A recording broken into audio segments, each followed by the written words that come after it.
को जीत लिए। जित आत्मनः प्रशांतस्य परमात्मा समाहितः, मतलब वो शांत हो गया, अपने आप को जीत लिया, टेंशन फ्री, मुक्त हो गया। प्रेम प्राप्त तो नहीं हुआ अभी, वो अलग चीज़ है, भगवान के दर्शन अलग चीज़ है, लेकिन यहाँ पर तुरंत मुक्ति हो गई। मुक्ति मतलब माया को जीत लिया, भगवान में समाहित हो गया, समाधि लग गई। ऐसे नहीं कि बेहोश हो गया, बाहर से होश में बातचीत करता सब करते, कि समाधि वाले का जैसे जितना मन शांत होता है वैसे ही उसका मन शांत हो जाएगा, जिसने अपने आप को अपने बस में कर लिया। वो घर गृहस्थी के सारे काम करता हुए सुख दुख से प्रभावित नहीं होगा, जिसने अपने आप को जीत लिया। समाधि में बैठ करके ज्ञानी जिस शांति की अनुभूति करते हैं, वो अनुभूति संसार के काम करता वो करेगा कौन? जिसने अपने आप को जीत लिया। ये उसका फल है। और ये प्रभाव क्या उसका क्रिया में? तो अगली लाइन है, शीतोष्ण सुख दुखेषु तथा मानपानयोः। सुख और दुख दोनों उसके लिए बराबर, सम्मान और अपमान दोनों उसके लिए बराबर। मतलब सम्मान में वो फूलेगा नहीं और अपमान में दुखी नहीं होगा। दुख आएगा तो उसको विचलित नहीं कर पाएगा, लोभ में नहीं फंसा पाएगा, और दुख आएगा तो तब उसको विचलित नहीं कर पाएगा। दोनों में समान।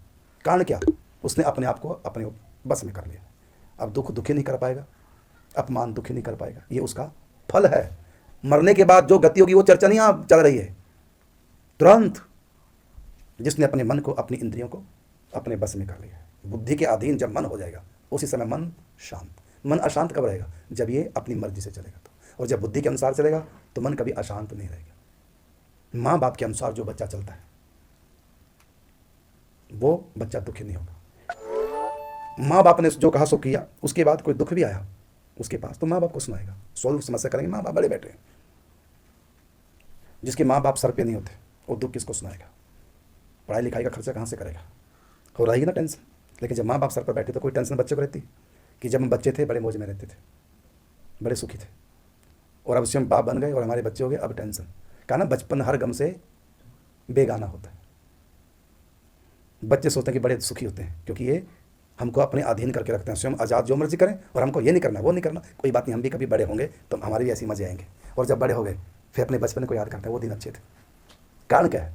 बड़े अपने बचपने को याद करके क्यों कहते हैं वो दिन अच्छे थे? और बच्चों को पूछो जिनके ऊपर वो दिन आ रहे हैं, उन बच्चों से पूछो ना, जल्दी से बड़े हो, आज़ाद हो। तो बड़े होने पे तो हम आज़ाद हो गए, अब बचपन क्यों याद आता है? पता कारण क्या है? कि बड़े होकर मन मर्जी करते हैं, और जब छोटे थे तो बड़ों के अधीन रहते थे। तो बड़ों के अधीन रहने से व्यक्ति टेंशन फ्री रहता है, और जब सर पे कोई नहीं होता, अपने हाथ में सब कुछ आ जाता है, स्वतंत्रता, फिर व्यक्ति टेंशन में आ जाता है क्योंकि उसके ऊपर सारी जिम्मेदारी। तो बड़ा व्यक्ति टेंशन में क्यों रहता है? क्यों? क्योंकि उसके सर पे कोई नहीं, स्वयं वो सबके सर पर है, जिम्मेदारी उसकी हो गई है। लेकिन छोटे बच्चे, उनके ऊपर कोई जिम्मेदारी नहीं, उनको तो मस्ती सोचते हैं क्योंकि बड़े बैठे हैं। तो व्यक्ति बचपन में शांत होता है और बुढ़ापे में बड़ा होकर के परेशान चंचल होता है। जब ये कहते हैं कि बच्चे चंचल होते हैं, बड़े चंचल नहीं होते, जबकि सच बात है, बच्चे चंचल नहीं होते, बड़े का मन चंचल। बड़े का मन 24 घंटे न जाने क्या क्या सोचता है, तो टेंशन में रहता है, मन एक जगह टिकता नहीं। और बच्चे तो टेम्परेरी टेंशन में, टेम्परेरी चंचल, उसके बाद तुरंत मन वहां से हट गया। तो होता यह है कि बचपन को हम इसलिए याद करते हैं कि बचपन में हमारा मन शांत है, बड़े सर पर है, अपनी मर्जी से कुछ भी करने की आज़ादी बचपन में नहीं। इसलिए ऐसा कर्म बनेगा जो टेंशन का कारण बने। तो जित आत्मनः प्रशांत से, सबसे पहले व्यक्ति शांत हो जाएगा जिसने आत्मा को जीत लिया है, मतलब मन इंद्रियों को जीत लिया। और परमात्मा समाहित, परमात्मा में समाहित हो जाएगा, अर्थात परमात्मा में वो निवास करेगा। कौन से परमात्मा ने? शांत स्वरूप, मुक्ति, सहज स्वरूप में। बच्चे सहज स्वरूप में होते हैं। देखो बच्चे को डांट दिया, फटकार दिया, रोने लगे, थोड़ा पुचकार दिया, फिर वही प्यार। और जरा बड़े को डांट के दिखाओ, 10 साल का उम्र तक डांट नहीं बोलेगा, इसने मेरे साथ ऐसा किया था। बच्चे को पीट दिया, 2 मिनट बाद गोद में लगा दिया, फिर प्यार पे बराबर। और बच्चे को बड़े को थप्पड़ मारो और फिर कितना भी पुचकार लो, कोई असर नहीं। अब बताओ मन मैला किसका, गंदा किसका है? बड़े का ना। तो छोटे बच्चे, उनमें अशांति तो आएगी, टेम्परेरी, 2 मिनट में समाप्त। इसलिए हम बचपने को याद करते हैं। बड़े होकर हम परेशान रहते हैं। जब बच्चे थे तो बड़ा होने की ख्वाहिश करते थे, अब बड़े हो गए, अब बचपने को याद करके रोते हैं, वो बचपना क्यों चला गया? बचपन हर गम से बेगाना होता है। और शीतोष्ण सुख दुखेषु तथा मान अपमानयोः। बच्चे का अपमान कर दो और वही अपमान किसी बड़े का कर दो, दुखी कौन होगा? जबकि रो बच्चा देगा, लेकिन 2 मिनट में करो ना, उसके बाद हाँ ये बराबर हो गया। और बड़े का जीवन भर याद रखेगा, ईर्ष्या करता रहेगा। तो जिसने अपने आप को जीत लिया है, अपनी इंद्रियों को, मन को, शरीर को जिसने अपने बस में कर लिया है, सबसे पहले उसको हाथ क्या लगेगा? शांति। और शांति भगवान का एक नाम है, ओम शांति। शांति परमात्मा का एक नाम है। भगवान शांत, शांताकारं भुजंग शयनम, शांत स्वरूप भगवान है। आत्मा का स्वरूप शांत है, इसलिए कहा सबसे पहले शांत रस। शांत रस कहते हैं आत्मा के रस को, और उसके बाद आनंद रस, वो है परमात्मा का स्वरूप। तो आत्मा शांत स्वरूप है, सबसे पहले इसको निज स्वरूप की प्राप्ति होगी। मम दर्शन फल परम अनुपा, जीव पावही निज सहज स्वरूपा। जिसने अपने तन मन इंद्रियों को जीत लिया है वो सहज स्वरूप में प्रतिष्ठित हो जाएगा। यहाँ जो कहा परमात्मा समाहित है, उसका सीधा सीधा तो ज्ञानी के लिए उसका अर्थ लगेगा आत्मस्थित हो जाएगा। आत्मा का जो शांत रूप है वो इसके बुद्धि में, मन में प्रतिबिंबित होने लग जाएगा। और जो भक्त है तो उसकी मन बुद्धि में भगवान का प्रतिबिंब पड़ने लग जाएगा, वो आनंद में आ जाएगा। और शीतोष्ण सुख दुखेषु तथा मान अपमान, और सर्दी गर्मी मान अपमान। यहाँ सर्दी गर्मी मान अपमान, अरे सुख दुख तो बहुत है, दोनों तो बहुत है, इन दोनों का नाम लिया। कारण क्या है? क्योंकि शीतोष्ण सुख दुखेषु, मान अपमान ये भी सुख दुख है, लेकिन यहाँ शीतोष्ण का मतलब शारीरिक दुख और मान अपमान का मतलब मानसिक दुख।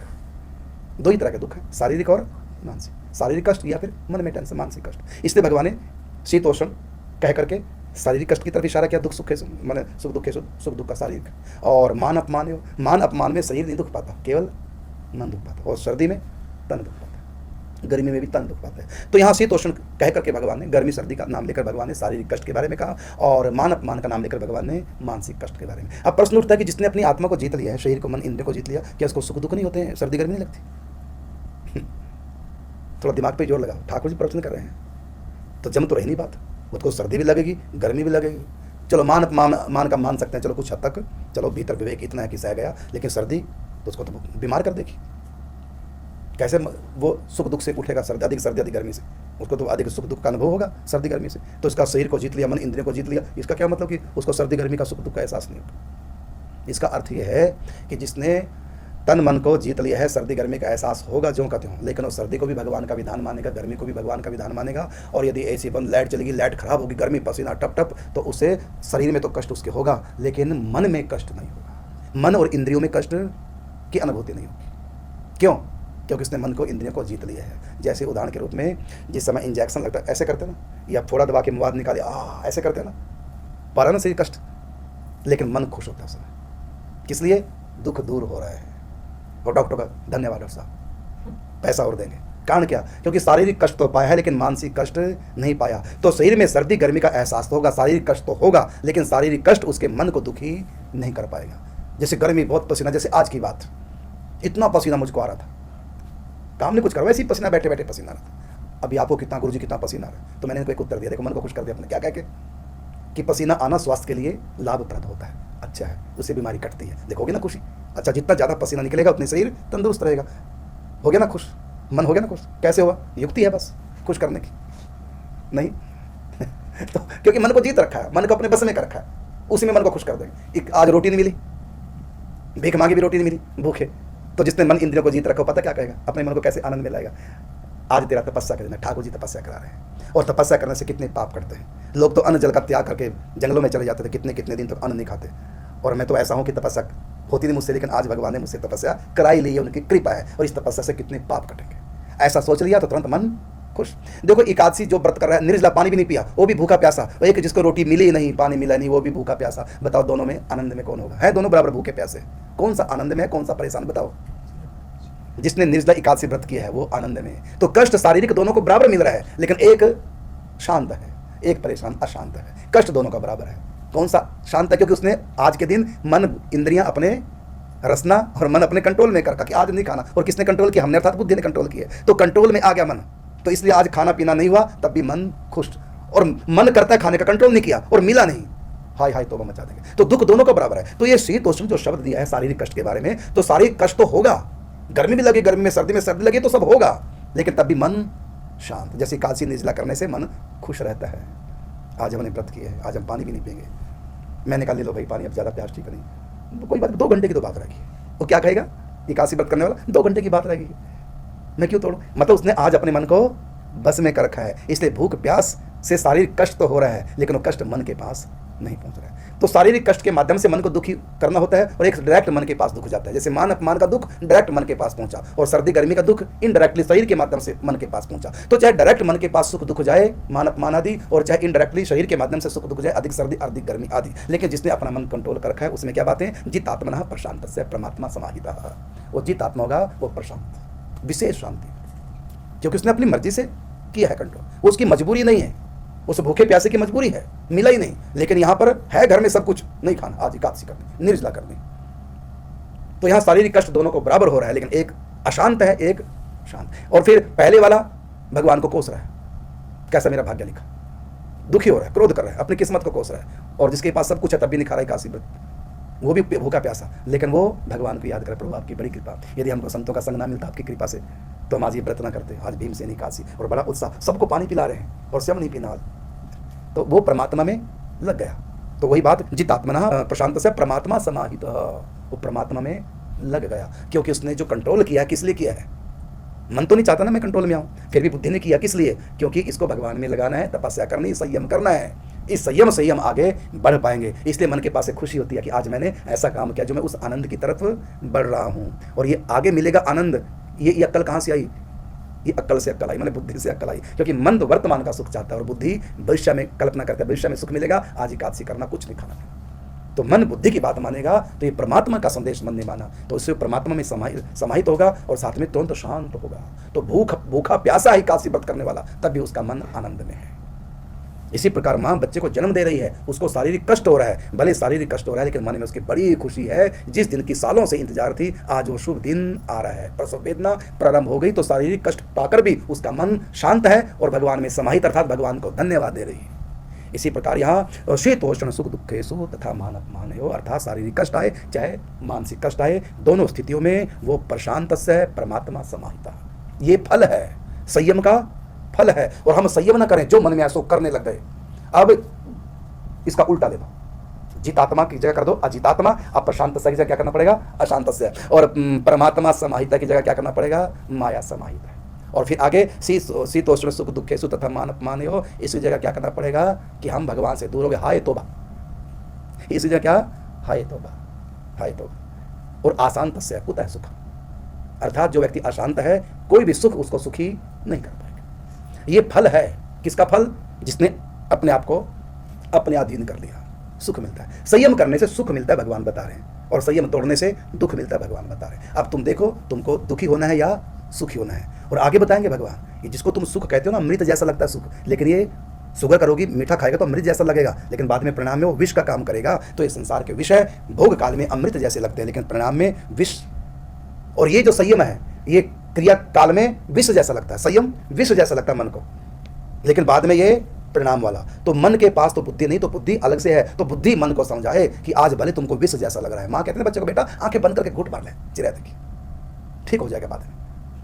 जैसे आज ही मैंने कहा बच्चे के लिए उसकी माँ को कि 2 काली मिर्च 3 तुलसी के पत्ते डाल के काढ़ा बना के बच्चे को पिला दो। अब बच्चा पिएगा, छोटा सा बच्चा नहीं पी पाएगा, लेकिन तो माँ की अक्ल है ना, जैसे कि इसको समझा के बेटा ठीक हो जाएगा, बुखार ठीक हो जाएगा तो पी ले, तो ऐसा उसको लालच देकर के बच्चे को पिला देंगे। इसी प्रकार मन छोटा बच्चा है, बुद्धि माँ बाप के समान बड़ी है, इसलिए बुद्धिमानी करनी है। तो संयम बुरी चीज नहीं है, संयम काल में तो ये विष है और परिणाम में अमृत है। और संयम नहीं करेंगे, भोगेंगे संसार को, तो भोग काल में अमृत जैसा लगेगा, लेकिन परिणाम में विष है, दुख स्वरूप है। और ये विष तो संसार का एक ही बार मारता है, लेकिन विष रूपी विष 84 लाख बार मारेंगे। इसलिए संयम करो, जितना हो सके संयम करो, और जो सुख भोग भी रहे हो तो धर्म के अनुकूल होकर भोगो। वो भी इसलिए भोगो कि फिर बाद में मन हटाना है, जल्दी से खत्म हो और मन आगे बढ़े, ऐसा सोच करके भोग रहे। मतलब त्याग के लिए संयम के बिना आगे नहीं बढ़ पाओगे, चाहे ज्ञान मार्गी है चाहे भक्ति मार्गी है। जब तक संयम नहीं करोगे, श्री कृष्ण कहते हैं, तब तक आगे आध्यात्म में प्रवेश नहीं। इसलिए गांठ बांध करके इस बात को याद रखो लक्षित प्रकार से कि संयम ही आगे बढ़ने का प्रथम सोपान है, प्रथम सीढ़ी है। यदि संयम नहीं करेंगे, इंद्रियों के ऊपर, मन के ऊपर संयम नहीं करेंगे,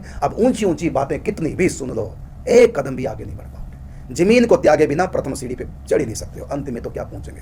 पहले तो हमको जमीन को त्यागना पड़ेगा, तब ऊपर पांव रखना पड़ेगा सीढ़ी के, तब आगे बढ़ेंगे। और जब तक नीचे वाली सीढ़ी नहीं छोड़ेंगे, तब तक पहली वाली सीढ़ी नहीं छोड़ेंगे, तब तक दूसरी पे नहीं जाएंगे, जब तक दूसरी को नहीं छोड़ेंगे तीसरी पे नहीं जाएंगे। अर्थात पकड़ना त्यागना, पकड़ना त्यागना। और जो पक्षी होते हैं ना, वो पकड़ते हैं त्यागते हैं, अर्थात वो तो तुरंत छलांग मार के पहले दूसरी तीसरी ना होकर सीधा छत पे। तो जो बिना संयम किए आगे बढ़ना चाहेगा तो संयम उसको रोकेगा। लेकिन एक तरह से संयम बिगाड़ सकता क्या, कि हमको प्रथम सीढ़ी पकड़नी है, किस लिए, कि दूसरी पे चढ़ने के लिए। और जो दूसरी पे चढ़ना है तो पहली वाली छोड़ दी और दूसरी पे रखा पाऊँ, वो भी तीसरी के लिए। इस प्रकार पकड़ना छोड़ना, पकड़ना छोड़ना, पकड़ना छोड़ना, आगे बढ़ जाओ। मतलब संसार के भोग भोगते हुए और उनको त्यागते चले जाओ, आगे बढ़ते चले जाओ। और एक होता है पक्षी की तरह, वो क्या, कि पहली दूसरी सीढ़ी सब खत्म, सीधा लास्ट में उड़ करके पहुंच गए।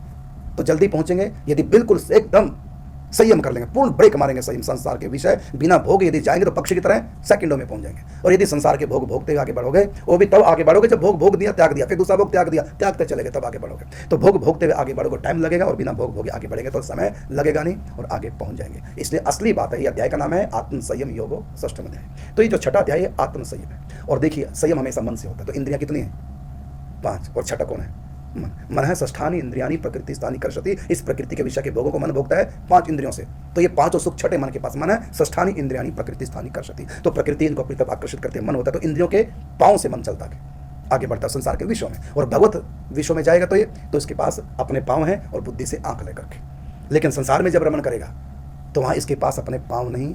क्यों? क्योंकि ये इंद्रियों के पाँव से विषयों में रमण करता है। तो मन के पास विश्व में जाने के लिए चाहिए इंद्रियां, और भगवान के पास जाने के लिए चाहिए बुद्धि। मन को फिर दोबारा सुने, मन को संसार में विश्व में रमण करने के लिए क्या चाहिए? इंद्रियों। इंद्रियों के बिना ही रमण नहीं करेगा। और भगवान तक पहुंचने के लिए क्या चाहिए? बुद्धि। इसलिए कहा ददामि बुद्धि योगम तम तेन मामुपयान्ति ते। मैं दूंगा बुद्धि योग। मैं कैसे दूंगा? तो सत्संग के द्वारा।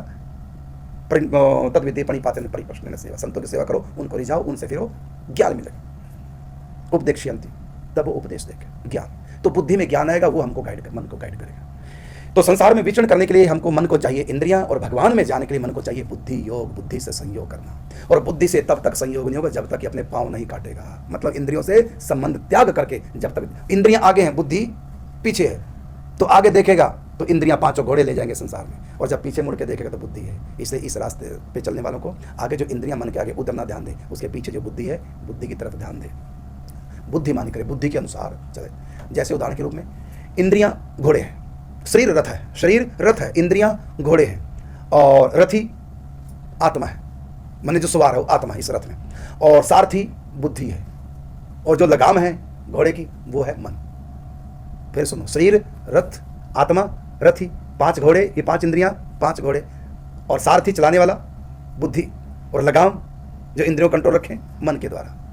मतलब मन की हाँ के बिना बुद्धि डायरेक्ट इंद्रियों तक के पास नहीं पहुंचेगी, और बुद्धि की हाँ के बिना, मतलब बुद्धि लगाम हाथ में, जैसे भी करेगी वैसे चलना पड़ेगा। तो बुद्धि और मन का इतना आपस में है। मन के बिना बुद्धि क्रियाहीन है, बुद्धि के बिना मन क्रियाहीन है।